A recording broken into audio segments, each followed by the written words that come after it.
దేవుడు పోరాటములో ఉన్నాడు నీ పుట్టుక జరగక మునిపే. దేవుడు పోరాటములో ఉన్నాడు నీవు అనే వ్యక్తివి ఉనికిలోనికి రాక మునిపే. ఆయన ఎవరితో పోరాడుతున్నారు? అపవాది అయిన సాతానుడితో. వాడి యొక్క ప్రయత్నాలన్నింటినీ దేవుడు లయము చేస్తూనే ఉన్నాడు. అయితే దేవుడు పోరాడుతున్నాడు అని అంటే సాతానుడు దేవుడి కంటే గొప్పవాడా? చెప్పండి. మరి ఎందుకు పోరాడుతున్నాడు ఆయన? ఆయన ప్రజలమైన మనలని నాశనం చేయగలిగిన శక్తి అపవాది అయిన సాతానుడికి ఉంది. సో నువ్వు బలహీనుడివి, నీవు ఆత్మీయంగా బలహీనతలో ఉంటావు, నీవు అపవాదితో పోరాడగలిగినంత శక్తి నీకుండదు.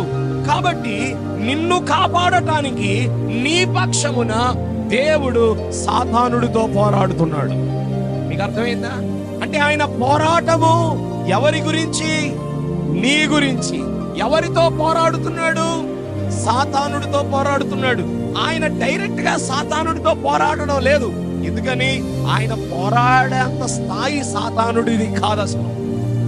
ఈ సాతానుడు ఒకానొక సమయంలో దేవదూతగా ఉన్నప్పుడు ఆ దేవదూతకు కూడా సృష్టికర్త ఎవరు అనంటే మనం ఆరాధిస్తున్న సృష్టికర్త అయిన దేవుడే. ఏమండి, సృష్టించబడిన వాడు సృష్టికర్త మీద దాడి చేయగలడా? అమ్మా మీరు చెప్పండి. సో అంటే ఇప్పుడు దేవుడితో కాదు వాడి పోరాటం, దేవుని ప్రజలమైన మనతో వాడి పోరాటం. అర్థమైందా మీకు? సో ఇప్పుడు నిన్ను కాపాడే బాధ్యత ఎవరు తీసుకున్నారు? దేవుడే తీసుకున్నాడు. నిన్ను సంరక్షించాలి, నిన్ను కాపాడాలి, నీ జీవితం నాశనం కాకుండా ఆయన నిన్ను భద్రపరచాలి. కాబట్టి నిన్ను కాపాడే క్రమములో దేవుడు సాతానుడితో పోరాడుతున్నాడు.